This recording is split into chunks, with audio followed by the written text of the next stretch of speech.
High, সবাই কেমন আছো? আশা করি সবাই ভালো আছো। জোজোস কিচেন অ্যান্ড ব্লগে সবাইকে স্বাগত। চলে আসলাম নতুন একটা ভিডিও নিয়ে। আজ আমি বানাবো বিউলির ডালের বড়া বা ছেদ বড়া। তো ছেদ বড়া কেন বলে আমি একটু পরে বলছি। তো এই যে ডালটাকে আমি সকালবেলা ভিজিয়ে রেখেছিলাম, এখন সন্ধে হয়ে গেছে, ওই 8-9 ঘন্টা মতো ভিজেছিল। তো আমি এখন এটাকে একটা মিক্সিং জারে পেস্ট করে নেবো। প্রথমে অর্ধেকগুলো দিলাম, আর এই ডালটা যত ভেজানো যাবে তত ভালো হবে। ডালটা কিন্তু আমি একদম মিহি করিনি, আর বেশি জল দিয়ে এটা পেস্ট করা যাবে না। যত শুকনো হবে বড়াটা কিন্তু তত বেশি ভালো হবে। এই যে অর্ধেকটা করা হয়ে গেছে, আর একদম এটা আমি মিহি করে নিইনি, হালকা দানা দানা কিন্তু আছে। একদম মিহি করলে কিন্তু এটা হবে না, হালকা একটু দানা দানাই করতে হবে। এই যে পরেরগুলোও পেস্ট করা হয়ে গেছে। তো আমি এটাকে একটু ভালো করে এখন ফেটে নেবো। আর বড়াটাতে মানে ডালটাতে যত ফেটানো যাবে তত কিন্তু বড়াটা ভালো হবে। দেখো একটু দানা দানাই আছে, কিন্তু একদম আমি মিহি করিনি। তো আমি একটু পরে খাবার সোডা দেবো। প্রথমে একটু আমি এটাকে একটু মানে ফেটিয়ে নেব। আর ডালের জিনিস কিন্তু যত ফেটানো যাবে তত কিন্তু ডালের বড়া খেতে বেশি ভালো লাগে। এই বড়া কিন্তু আমার মেয়ের খুব পছন্দের জিনিস।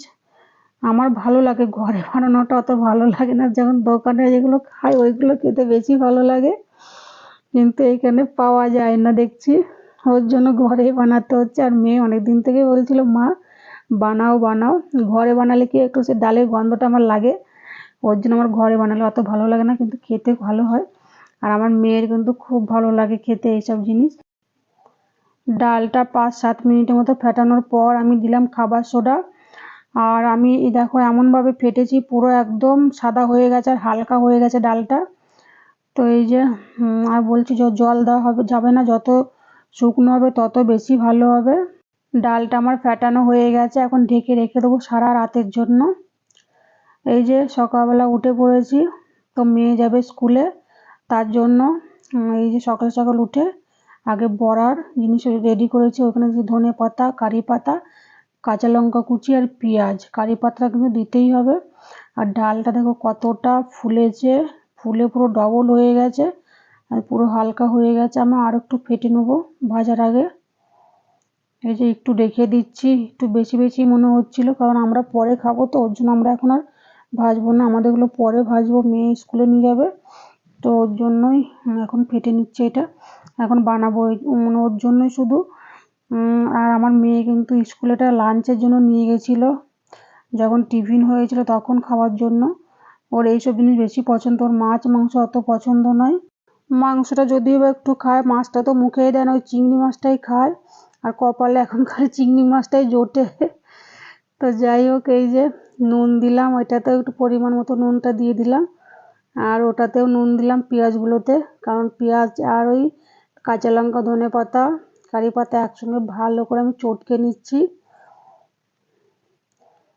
এই তো যত মানে এটা চটকিয়ে করলে জলটা বেরিয়ে যাবে, আর বড়াটা করার পর কিন্তু নেতিয়ে যাবে না, পুরো একদম মুচমুচে হবে, ওর জন্য আমি এটা করছি। আর এই পেঁয়াজের যে রস বেরোবে ওইটা বড়ার সঙ্গে মানে ব্যাটারটার সঙ্গে মিশে যাবে, বড়াটা খেতে বেশি ভালো লাগে। যে কোনো বড়া কিন্তু এরকমভাবে হাতে চটকে নিয়ে করলে বেশি ভালো লাগে খেতে। তো এই তো আমার চটকানো হয়ে গেছে, এরপর আমি ব্যাটারের মধ্যে দিয়ে দিলাম। আমার মেয়ের ভাতও মানে ও ভাতও খেতে চায় না, ও রুটি হলে বেশি ভালো হয়। তাই তো দিয়ে দিলাম সব, এখন ভালো করে আরও মানে ফেটিয়ে নেব।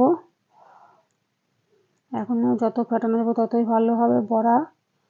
বড়াগুলো কিন্তু খেতে ভালো হয়েছিল, একদম মুচমুচে হয়েছিল। এই যে ফেটে নিচ্ছি ভালো করে।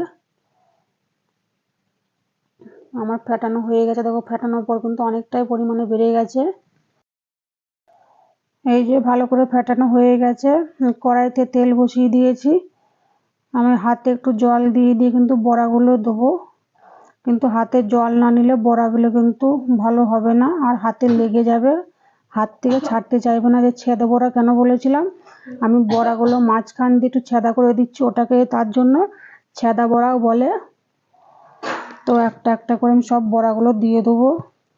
এই তো একটা একটা করে বড়া আমি সব তেলের মধ্যে ছেড়ে দিচ্ছি। তেলটা কিন্তু বেশি গরম হলে হবে না, হালকা আঁচে ভাজতে হবে।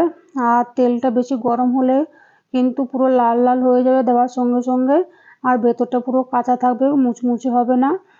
তো এরকম আস্তে আস্তে ভাজতে হবে একটু টাইম নিয়ে, তবেই কিন্তু বড়াগুলো পুরো মুচমুচে হবে। আর আমার বড়াগুলো কিন্তু সত্যি খুব মুচমুচে হয়েছিল। এই যে পরের বছর বড়াগুলো দিয়ে দিলাম। এই যে বড়াগুলো ভাজলাম এইগুলো কিন্তু আমার মিষ্টি আর জোজো এখন খাবে। আর মিষ্টি কিছুটা স্কুলে নিয়ে যাবে, কিছুটা খেয়ে যাবে, আর জোজো খাবে। তো আমাদের এগুলো পরে করব, বর গেছে ডিউটিতে, 7:30টার দিকে আসবে, তখন আবার পরে ভাজবো। এই যে সব ভাজাগুলো আমার হয়ে গেছে। তো এইখান থেকে দুজনে খাবে আর নিয়ে যাবে, এই যে দিয়ে দিয়েছি, এইখান থেকে ও কটা খাবে ও কটা নিয়ে যাবে। তো আমার ভিডিওটা এই পর্যন্তই। আমার ভিডিও যদি ভালো লাগে লাইক দেবে, সাবস্ক্রাইব করার অনুরোধ রইল। ফিরবো অন্য কোনো একটা ভিডিও নিয়ে, ততক্ষণে বাই, সবাই ভালো থাকবে। আর আমার চ্যানেলটাকে সবাই সাবস্ক্রাইব করে দাও।